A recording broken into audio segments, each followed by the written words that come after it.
Welcome, everybody, to another episode of Mind in America, where today we are speaking to Mckinsey Lyon, VP of External Affairs with Perpetua Resources. Am I getting it correct? Perpetua That's Resources. it. Excellent. You got it right. And your symbol is PPTA on both the NASDAQ and the TSX, correct? Yes. Yes, it is. Welcome, Mckinsey. Well, thank you, Janet. I appreciate being able to join you today.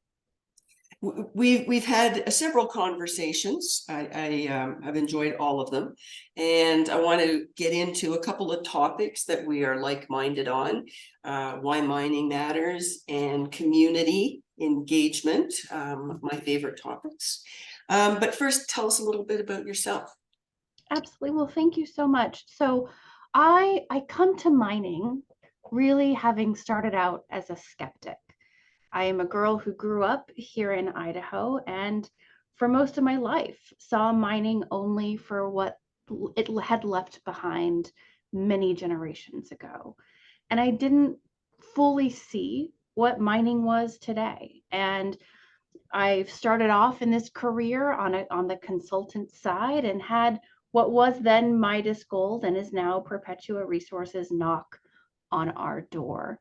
And I remember going to my colleagues and saying, "Oh, I don't know. I don't know how I feel about helping mining come to my backyard." And it really started with a colleague who said, "Well, they probably need your skepticism."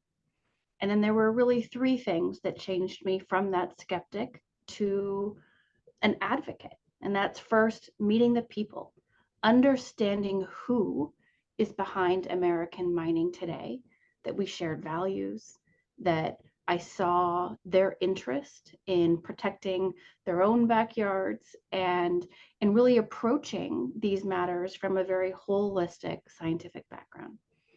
The second thing is I saw the environment in which mining occurs in this country today, where there is really intense oversight and a robust permitting process to make sure it's being done right.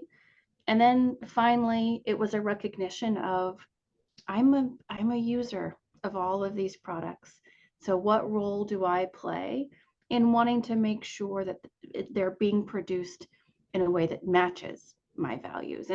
And so here I find myself today working for this really remarkable project here in central Idaho and putting a lot of these things into action when we talk about how we advocate for mining today. Well, I love your messaging, and and I agree with you. There's a lot of education needed in the communities, in the population at large, about mining. It's been really sort of backburnered for so long in terms of why it matters. But first, tell me about your project, because I've known about your project for a number of years through different people that have been involved with it. But your project, please go ahead. Absolutely. So the Stibnite Gold Project is located in central Idaho. It's about 5 hours from where I sit here in Boise. And there are really three things that make it unique. One is that it's on the site of an abandoned mine site. So a site that had been mined for over, or saw mining activity for over 100 years. And then everyone walked away, leaving open the future, the environment of this site. Second, we have both one of the largest open pit gold resources in the country and what would be the only resource of the critical mineral antimony. Antimony is needed for the energy industry, for technology, and very importantly in the defense industry as well. And then finally, it's our approach. We thought very quickly and very early that we needed to be able to prioritize how we were going to bring solutions to the environmental legacies of this site, but also the approach that we were going to bring to our communities, that we were going to have to earn trust.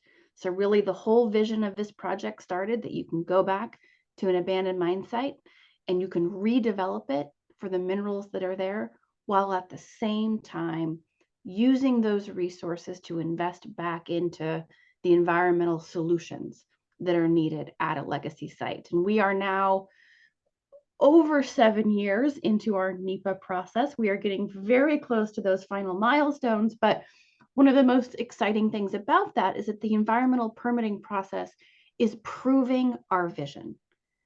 The science, the investigation, the stakeholder engagement, and the study of it is now showing that we can indeed, through mining, leave the environmental conditions of this site better than they are today. Improved water quality, improved habitat, improved fish access. And that's a really cool, very remarkable thing to be able to say that we can mine and leave it better. And that's a vision that we are really, really proud of today. Well, and I love that you came into the industry as a skeptic and Mm-hmm. got into it.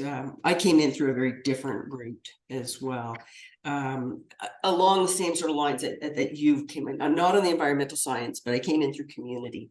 Yeah. And I do think we need more women like you in mining. We need more women in mining, but it's growing, and I know it's not always an easy road. But how have you found the career opportunities for yourself in the industry? That's such a great topic. And I absolutely agree with you. We need to be an industry that welcomes, and not just welcomes, but really creates the space for diversity. And so, I came in through, like I said, kind of an unusual path. I was working on the external affairs, public affairs side, and then I saw this company who had a vision that was so different than what I had expected. And again, opened my eyes to the opportunity. And then they brought in a female CEO. And when they brought in a female leader to take on the helm, it was so clear to me that this was the opportunity, that my input would be valued, that the different way of thinking about problems that oftentimes women can bring to the table when it comes to dealing with conflict and finding solutions was really, really important to me. I didn't want to be a part of a mining company that just felt like they had to go fight, loggerheads with everyone. Instead, I wanted to be a part of a mining company that was looking for creative solutions in an inclusive way. And by bringing in a female CEO, it was apparent to me that this company could do that. And so I knew that not only would my voice matter, but that the approach was going to be one where I wanted to define my career. And I absolutely believe that bringing more women into the industry isn't just a matter of talking about it. We have to show women that this is a place where you belong, and really be proud of it, and make sure that we are moving our elbows around to make sure that we're making that kind of space, and encouraging that kind of leadership at all levels of the industry in all spaces. But we can bring a creativity and a different perspective that I think is going to be the key to the success of this industry, because if we keep on doing the same old thing, we're going to get the same old results. Yeah, I agree. I was the CEO of a gold company, and I was unaware of the impact that would have on the number of women that I would eventually have working for me. Actually, today we have 40% of our company is female, yeah, and exactly. 63% of the leadership team is female because of that. Because women see it and say, "Oh, I can belong there." Yeah, yeah, and I had to fight sometimes. It's not always easy. It's not, and it kind of throws people off because they don't expect it, right? But Mhm.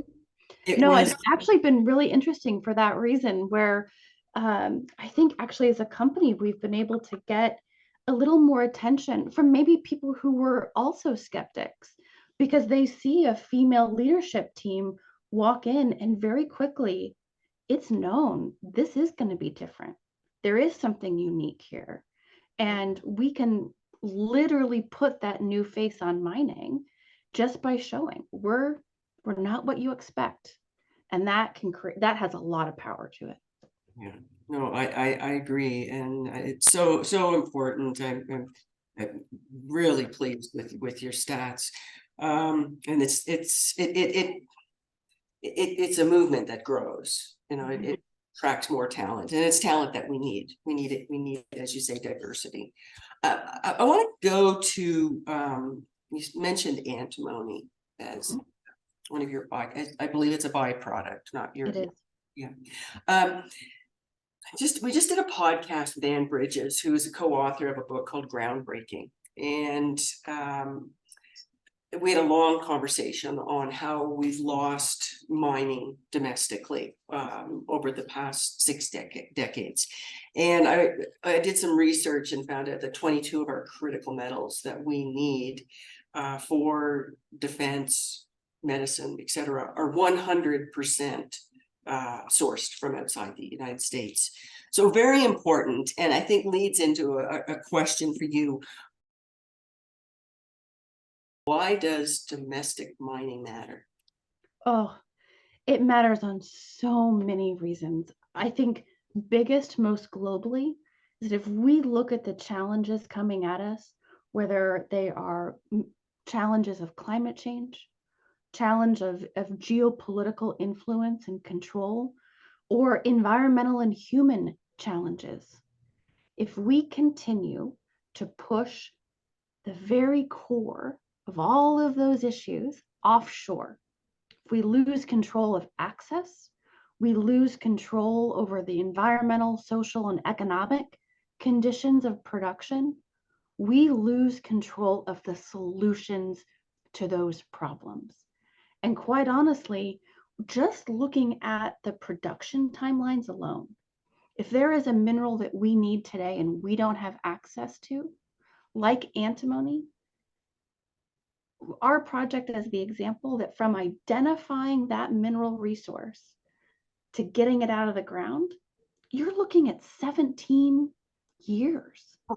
We don't have that kind of time to wait to solve problems, whether that problem is climate change or whether that problem is all of a sudden a country that is not friendly to us has stopped shipping the thing we need. And then what happens to our ability to access the technology and the manufacturing that we need? We are left vulnerable, and we cannot control our future unless we can control the minerals that make that future. And antimony is a great example of that. Today, there are no domestically mined sources of antimony. The only domestic sources right now come from recycled antimony, predominantly lead acid batteries. You can access all of the types of antimony you need for multiple products, from recycled sources. And yet today, 90% of the global supply of antimony is controlled by China, Russia, and Tajikistan. So why would we care? Why would that matter? Well, if all of the wiring in your home, for example, needs antimony as a fire retardant. So from the every single everyday matter of our lives, we're using antimony. But bigger picture, for climate change, for example, antimony is a key component in grid storage battery technology that we are going to need in order to transition our grids to clean energy. And then finally, from a defense standpoint, antimony trisulfide is used in dozens of ammunition types as the primer. So without it, without a source of antimony trisulfide, the exact type that you find at Stibnite, Idaho, with our project, we don't have access to the very foundational components of our national defense. And that should be worrisome to every single American, that we have lost control of the thing that establishes our national security at its base. You raised a number of points that I want to hit on. The U.S. has a stringent regulatory regime that should be a factor in wanting to see minerals sourced domestically rather than a third world country where human rights and labor code and environmental standards may not be of the same caliber. But the other one that you raise is the timelines. When people, and this applies a lot to our high-tech industry and military, when you need a mineral, you need it now. And I'd like to see where we get to a place where there's a push to accelerate timelines for the regulatory regime, and there's incentives provided for people to push for domestic production. And I think it's coming. I think people are going to start having to seriously consider those options in order to deal with our national security. I think you're absolutely right. And one of the things that we are seeing over the last couple of years is a real bipartisan recognition of just that. That whether you care about environmental protection or solutions to climate change or our role on the global stage from a geopolitical standpoint or national security, if you care about any of those things, you care about domestic production of minerals. And so it's really been exciting to see us kind of get over that first step. And now the question is, okay, well, how can we ensure and how can we communicate that we do produce here responsibly and help our communities and help our leaders, our political leaders, get more exposure to, well, what does mining look like today here?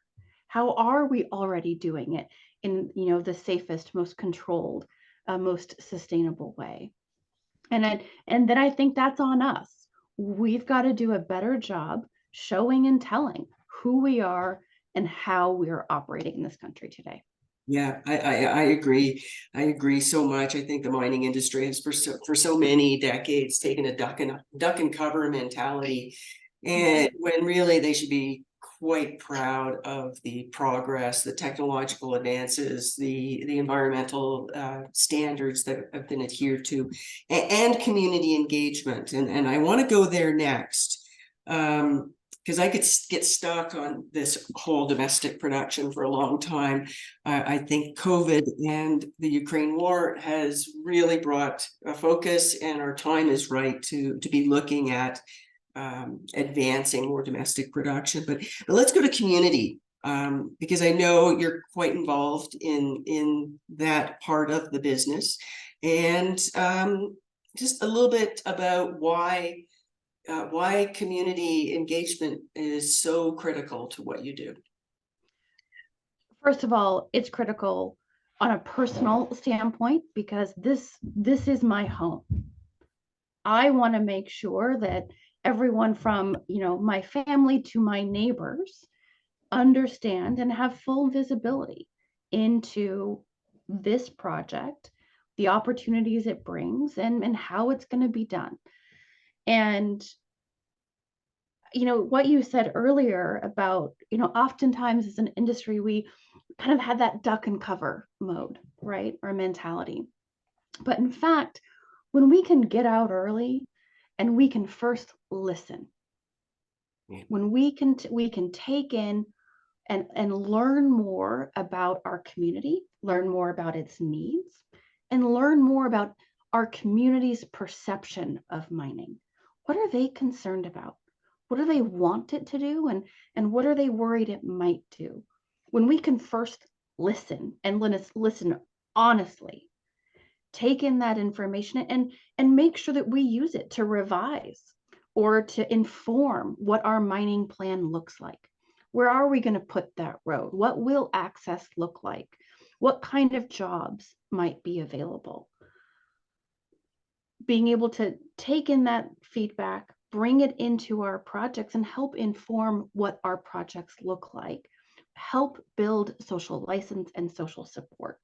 And so not only is it the right thing to do from a responsibility standpoint, but it's also the smart thing to do from a business standpoint, because the more we can show through the NEPA process to our regulators, to our political leaders, that this project is wanted and that the company has done it the right way to ensure that there is transparency and accountability to our communities, that we've taken in that feedback, the stronger our NEPA process will be. And, one of the things I love the most about, the ESG conversations happening out there right now that really do focus a lot on social license is this idea that doing business the right way is good for business. And they're not separable, right? I have to do the right thing by our community. Otherwise, my business won't be a success. And it's that shift in thinking that we are not on opposite sides here from our community. And instead, we have so many opportunities to build real infrastructure and to really illustrate how successful we can be together. One of my favorite things that we did very early on was first create a community agreement that wasn't about impacts at first. Instead, it was just what's the structure of how we are going to communicate? And how do we build to ensure that throughout the life of the project, our communities have access to the leadership of this company, and that we've got communities communicating to us from the very start. And that was really important. And then it allows you to find opportunities where, here in Idaho, dark skies are really an incredible asset to this state. And we took inspiration from that. And we said, okay, well, how can we do our best to make sure that we are protecting this asset? And so we worked with conservation groups to identify, well, how can business, working 24 hours a day, 7 days a week, all year round, in a remote location, what kind of practices could we implement to be sensitive and to do our part to protect dark skies? And so these opportunities exist, but we don't know it until we start again with listening and understanding the values of our communities and working towards those together. I like what you say about listening first. I went to a rural community once, and hosted a community dinner as a way to meet people. And when I stood up in front of the community, they asked where the usual corporate presentation was, and I didn't have one. And I said, why would I give you one when I don't know what you want to hear? And Yes. and it started things different. But see, I was listening to you here now. What is dark skies? Dark skies. Okay, thank you. So dark skies here in Idaho, we are incredibly remote, and we are then blessed with lower light pollution, so that through dark skies we can see the night sky. And we have some of the most visible night sky in the lower 48. And because of our wilderness areas and our protected areas and just the remoteness of the state. So we have many communities throughout the state who are adopting dark skies ordinances, which start with some very simple practices of only lighting at night what you need to light, and making sure that that light is pointed in the right direction. Let's point it down. Let's not point it up. And then using the right temperature of lighting.